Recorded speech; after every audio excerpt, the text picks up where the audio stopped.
Hello guys and welcome back to best car picks. നമ്മൾ ഇന്നത്തെ വീഡിയോയിലൂടെ നോക്കാൻ പോകുന്നത് കഴിഞ്ഞ മാസം ഏറ്റവും കൂടുതൽ സെയിൽസ് വന്നിട്ടുള്ള മിഡ് സൈസ് SUVs ഏതൊക്കെയാണ് എന്നുള്ളതാണ്. അതായത് 4.4 to 4.7 മീറ്റേഴ്സിൻ്റെ ഇടയിൽ ലെങ്ത് വരുന്ന വാഹനങ്ങളുടെ കേസാണ്. ഇവിടെ ഇപ്പോൾ 11th പൊസിഷനിൽ നിൽക്കുന്ന വാഹനം നമ്മുടെ സെട്രോൻ്റെ C5 എയർക്രോസ് ആണ്. ഈ വാഹനത്തിന് കഴിഞ്ഞ മാസം പെട്ടെന്ന് അങ്ങോട്ട് സെയിൽസ് കയറി കൊളുത്തി 54 വാഹനങ്ങൾ സെയിൽസ് കിട്ടിയിട്ടുണ്ട്. നമ്മളിപ്പോൾ മന്ത് ഓൺ മന്ത് ബേസിലാണ് കമ്പയർ ചെയ്യുന്നത്. അതുകൊണ്ട് തന്നെ ഏപ്രിൽ മാസത്തെ മാർച്ച് മാസത്തെ ആയിരിക്കും സെയിൽസ് കമ്പയർ ചെയ്യുന്നത്. പക്ഷേ പ്രശ്നം എന്താണെന്ന് വെച്ചാൽ ഈ വാഹനത്തിന് മാർച്ച് മാസത്തിലെ സെയിൽ ഒന്നും തന്നെ ലഭിച്ചിട്ടില്ല, 0 ആണ് കിട്ടിയിരിക്കുന്നത്. അതുകൊണ്ട് അങ്ങനെ പ്രത്യേകിച്ച് കമ്പയർ ചെയ്യാൻ മാത്രമൊന്നുമില്ല. പിന്നെ ഈ വണ്ടി പ്രൈസ് പോയിൻ്റ് ഒക്കെ വെച്ച് നോക്കുകയാണെങ്കിൽ അത്രയും ഫീച്ചേഴ്സ് ഒന്നും ഇതിൽ വരുന്നില്ല. പക്ഷെ എന്നാൽ കംഫർട്ടബിൾ ആണ്, അത്യാവശ്യം പവർ ഉണ്ട്, പിന്നെ ആവശ്യത്തിന് ഫീച്ചേഴ്സ് നമുക്ക് കൈൻഡ് ഓഫ് ഉണ്ട് എന്ന് വേണമെങ്കിൽ പറയാം. മൊത്തത്തിൽ ഒരു നല്ല വണ്ടിയാണ്. പക്ഷെ ഇത്തിരി വില കൂടുതലാണ് എന്നുള്ളൊരു പ്രശ്നം മാത്രമേ ഉള്ളൂ. ഈ വണ്ടി പിന്നെ ഫുള്ളി ഇമ്പോർട്ടഡ് ആയതുകൊണ്ട് തന്നെ ഇവർ ഇമ്പോർട്ട് ചെയ്യുന്നതനുസരിച്ചായിരിക്കും ഇതിൻ്റെ സെയിൽ. ചിലപ്പം പെട്ടെന്ന് ഡിമാൻഡ് വന്നതനുസരിച്ച് ഇവരെ കുറേ വാഹനങ്ങളെല്ലാം കൂടെ ഒരുമിച്ച് ഇമ്പോർട്ട് ചെയ്തതായിരിക്കും. ഇനി അടുത്ത 9th പൊസിഷനിൽ നിൽക്കുന്ന നമ്മുടെ ഹ്യുണ്ടായുടെ ടുസോൺ ആണ്. ഈ വാഹനത്തിന് കഴിഞ്ഞ മാസം 65 യൂണിറ്റ്സിൻ്റെ സെയിലാണ് കിട്ടിയിരിക്കുന്നത്.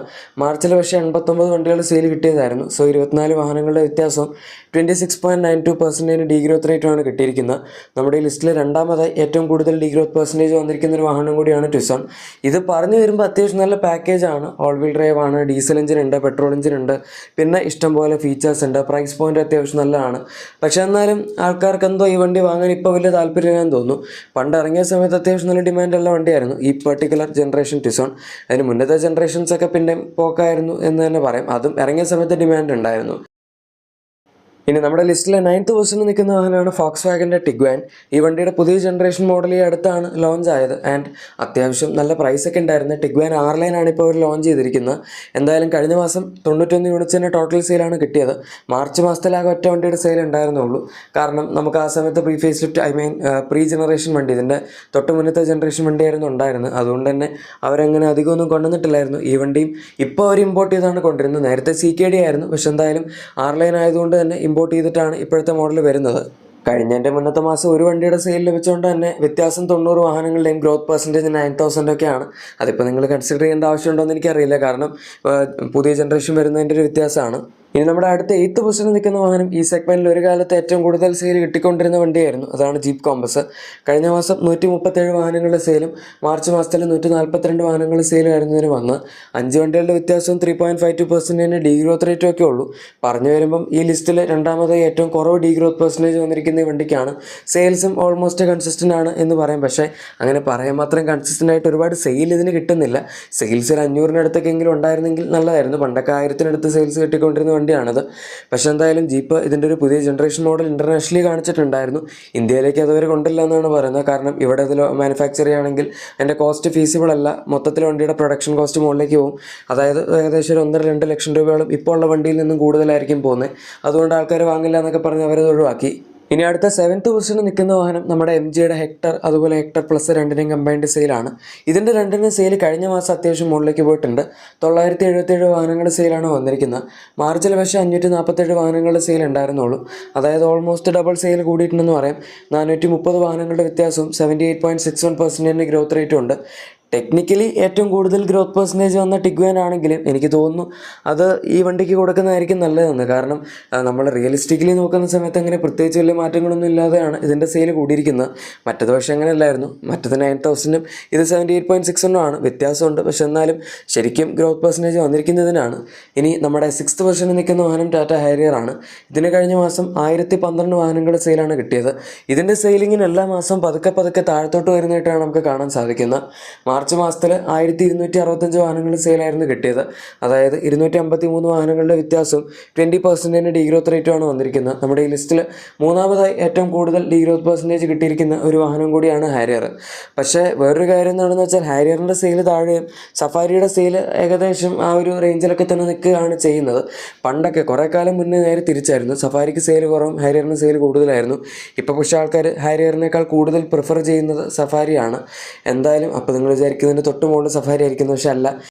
ഫിഫ്ത്ത് പൊസിഷനിൽ നിൽക്കുന്ന എൽക്കസാറാണ്. എൽക്കസാറും ഹാരിയറും തമ്മിൽ ആകപ്പാട് 5 വണ്ടികളുടെ വ്യത്യാസമുള്ളൂ. 1017 വാഹനങ്ങളുടെ സെയിലാണ് കഴിഞ്ഞ മാസം എൽക്കസാറിന് ലഭിച്ചിരിക്കുന്നത്. 2025 മാർച്ചിൽ 1431 വാഹനങ്ങളുടെ സെയിലായിരുന്നു ഇതിന് ലഭിച്ചത്. അതായത് 414 വാഹനങ്ങളുടെ വ്യത്യാസവും 28.93% ഡീഗ്രോത്ത് റേറ്റുമാണ് വന്നിരിക്കുന്നത്. നമ്മുടെ ഈ ലിസ്റ്റിൽ തന്നെ ഏറ്റവും കൂടുതൽ ഡീഗ്രോത്ത് പെർസെൻറ്റേജ് വന്നിരിക്കുന്ന ഒരു വാഹനം കൂടിയാണ് എൽക്കസാർ. പറഞ്ഞു വരുമ്പോൾ ഇത് ക്രെറ്റയിൽ ബേസ്ഡ് ആണ്. അതിൻ്റെ 7 സീറ്റർ SUV ഒക്കെ ആണെങ്കിലും ചിലപ്പോൾ കുറച്ച് വില കൂടുതലൊക്കെ ആയതുകൊണ്ടായിരിക്കാം ക്രെറ്റയുടെ അത്ര ഒന്നും ഹ്യുണ്ടായി വാഹനം വിൽക്കാറില്ല. ഇതിൻ്റെ ഓൾമോസ്റ്റ് 17 ടൈംസ് കൂടുതൽ അവർ ക്രെറ്റ വിൽക്കാറുണ്ട്. കാരണം മിക്ക മാസം 16,000 17,000 വെച്ചൊക്കെ ക്രെറ്റയ്ക്ക് സെയിൽസ് വരാറുള്ളതാണ്. കഴിഞ്ഞ മാസം 18,000 വന്നതാണ്. ഇൻഫാക്ട് കഴിഞ്ഞ മാസത്തെ ബെസ്റ്റ് സെല്ലിംഗ് വാഹനവും ക്രെറ്റയായിരുന്നു. അടുത്തതാണ് സഫാരി നിൽക്കുന്നത്. ഇതിന് കഴിഞ്ഞ മാസം ടോട്ടൽ 1340 വാഹനങ്ങളുടെ സെയിലാണ് കിട്ടിയിരിക്കുന്നത്. മാർച്ചിൽ 1415 വാഹനങ്ങളുടെ സെയിൽ ഉണ്ടായിരുന്നു. പക്ഷേ കമ്പയർ ചെയ്യുന്ന സമയത്ത് ഹാരിയർ വെച്ച് നോക്കുമ്പോൾ വ്യത്യാസം കുറവാണ്. 75 വണ്ടികളുടെ വ്യത്യാസം 5.3% ഡീഗ്രോത്ത് റേറ്റും ഉള്ളൂ. അതായത് ഈ ലിസ്റ്റിൽ മൂന്നാമതായി ഏറ്റവും കുറവ് ഡീഗ്രോത്ത് പെർസെൻറ്റേജ് വന്നിരിക്കുന്ന വണ്ടി ഇതാണ് എന്നും പറയാം. എന്തായാലും ഇനിയിപ്പോൾ വരും കാലങ്ങളിൽ എന്താവും ഇതിൻ്റെ അവസ്ഥ എന്ന് പറയാൻ പറ്റില്ല. കാരണം പണ്ടൊക്കെ ഹാരിയറും സഫാരിക്കും രണ്ടിനും ഏകദേശം 2000-ത്തിനടുത്തൊക്കെ വെച്ച് സെയിൽ ഇട്ടിക്കൊണ്ടിരുന്നതാണ്. ഇപ്പോൾ പതുക്കെ കുറഞ്ഞു വരുന്ന ട്രെൻഡ് തന്നെയാണ് നമുക്ക് രണ്ടിനും കാണാൻ സാധിക്കുന്നത്. ഏതായാലും ഇനി അടുത്ത തേർഡ് പൊസിഷനിൽ നിൽക്കുന്ന വാഹനം ഒരു ഇന്റേണൽ കമ്പഷൻ എഞ്ചിനുള്ള വാഹനമല്ല, EV ആണ്. അതാണ് നമ്മുടെ മഹീന്ദ്രയുടെ XEV90. ബാക്കി വണ്ടികളൊക്കെ പെട്രോളും ഡീസലും ഒക്കെ ഓഫർ ചെയ്തിട്ട് ഒരു ഇലക്ട്രിക് വാഹനം ഇതിൻ്റെ എല്ലാത്തിനെയും സെയിലിന് ഓവർടേക്ക് ചെയ്ത് ഇവിടെ തേർഡ് പൊസിഷനിൽ എത്തിയിരിക്കുകയാണ്. കഴിഞ്ഞ മാസം 2441 വാഹനങ്ങളുടെ ടോട്ടൽ സെയിലാണ് ഇതിന് ലഭിച്ചിരിക്കുന്നത്. ടോട്ടൽ പ്രൊഡക്ഷനാണ് ഇതിന് കിട്ടിയിരിക്കുന്നതെന്ന് വേണേൽ പറയാം. മാർച്ചിൽ 2080 വാഹനങ്ങളുടെ പ്രൊഡക്ഷനായിരുന്നു ഇതിന് വന്നത്. 361 വാഹനങ്ങളുടെ വ്യത്യാസവും 17.36% ഗ്രോത്ത് റേറ്റും ഉണ്ട്. നമ്മുടെ ഈ ലിസ്റ്റിലെ മൂന്നാമതായി ഏറ്റവും കൂടുതൽ ഗ്രോത്ത് പെർസെൻറ്റേജ് വന്നിരിക്കുന്ന വാഹനം ഇത് തന്നെയാണ്. ഈ ലിസ്റ്റിൽ ഒരേ ഒരു ഇലക്ട്രിക് വാഹനമേ ഉള്ളൂ, അതും ഇത് തന്നെയാണ് എന്ന് പറയേണ്ടി വരും. അത് തന്നെ ഈ ഒരു റേഞ്ചിലാണ് നിൽക്കുന്നത്. അത് പിന്നെ മഹീന്ദ്രയുടെ വണ്ടി ആയതുകൊണ്ടാണ്. ബാക്കി ആരെങ്കിലും ആയിരുന്നു ഇത്ര ആവില്ലായിരുന്നു. എന്തായാലും ഇനി ബാക്കിയുള്ള വാഹനങ്ങളും മഹീന്ദ്രയുടെ തന്നെയാണ്. നിങ്ങൾക്ക് മിക്കവാറും മനസ്സിലായി കാണുമായിരിക്കും. സെക്കൻഡ് പൊസിഷനിൽ നിൽക്കുന്ന XUV700 ആണ്. കഴിഞ്ഞ മാസം 6811 വാഹനങ്ങളുടെ സെയിലാണ് ഇതിന് ലഭിച്ചത്. മാർച്ചിൽ 6851 വാഹനങ്ങളുടെ സെയിലായിരുന്നു കിട്ടിയത്. ജസ്റ്റ് 40 വാഹനങ്ങളുടെ വ്യത്യാസവും 0.58% ഡീഗ്രോത്ത് റേറ്റും ഉള്ളൂ. നമ്മുടെ ഈ ലിസ്റ്റിൽ തന്നെ ഏറ്റവും കുറവ് ഡീഗ്രോത്ത് പെർസെൻറ്റേജ് വന്നിരിക്കുന്ന വാഹനം ഇതാണ്. 2021 ഇറങ്ങിയതിന് ശേഷം അതിന് കാര്യമായിട്ടുള്ള വലിയ അപ്ഡേറ്റ് ഒന്നും ഇതിന് കിട്ടിയിട്ടില്ല. എന്നാലും അത്യാവശ്യം നന്നായിട്ട് തന്നെ സെയിൽസ് ഇത് ഹോൾഡ് ചെയ്യുന്നുണ്ട് എന്ന് പറയും. ഒരു കാലത്ത് 9,000 10,000 ആ റേഞ്ചിലൊക്കെ സെയിൽ ഉണ്ടായിരുന്നു. അത്ര ഒന്നും ഇല്ലെങ്കിലും 7,000-ത്തിനടുത്തൊക്കെ കിട്ടുക എന്ന് പറഞ്ഞാലും ഇതിൻ്റെ സൈസും പ്രൈസും ഒക്കെ വെച്ച് നോക്കുമ്പോൾ നല്ല സെയിലാണ്. അവിടെയാണ് വേറൊരു ചേട്ടനും കൂടെ വന്ന് നിൽക്കുന്നത്. നമ്മുടെ ഫസ്റ്റ് പൊസിഷനിൽ നിൽക്കുന്ന വാഹനം മഹീന്ദ്രയുടെ സ്കോർപിയോ തന്നെയാണ്. അവിടെയും ഈ വാഹനത്തിൻ്റെ സൈസും പ്രൈസും ഒക്കെ വെച്ച് നോക്കുമ്പം കഴിഞ്ഞ മാസം 15,534 വാഹനങ്ങളുടെ സെയിൽ ഇതിന് കിട്ടിയിട്ടുണ്ട്. ആക്ച്വലി ക്ലാസിക്കിൻ്റെയും എന്നിൻ്റെയും കമ്പൈൻഡ് സെയിലാണ്, നിങ്ങൾക്ക് അറിയായിരിക്കും. മാർച്ച് മാസത്തിൽ ഇതിന് രണ്ടിനും കൂടെ 13,913 വാഹനങ്ങളുടെ സെയിലാണ് കിട്ടിയത്. അതായത് 1,621 വാഹനങ്ങളുടെ വ്യത്യാസവും 11.65% ഗ്രോത്ത് റേറ്റുമാണ് വന്നിരിക്കുന്നത്. നമ്മുടെ ലിസ്റ്റിൽ ഏറ്റവും കുറവ് ഗ്രോത്ത് പെർസെൻറ്റേജ് വന്നിരിക്കുന്നതിനാണ്. പക്ഷേ സെയിൽസ് വെച്ച് നോക്കുന്ന സമയത്ത് ടോട്ടലി ഈ വാഹനത്തിൻ്റെ സെയിൽസ് അത് ജസ്റ്റിഫൈ ചെയ്യുന്നുണ്ട്. എന്തായാലും ഗൈസ്, ഇതാണ് കഴിഞ്ഞ മാസം ഏറ്റവും കൂടുതൽ വിറ്റുപോയിട്ടുള്ള ടോപ്പ് 11 മിഡ് സൈസ് SUVസിൻ്റെ വീഡിയോ.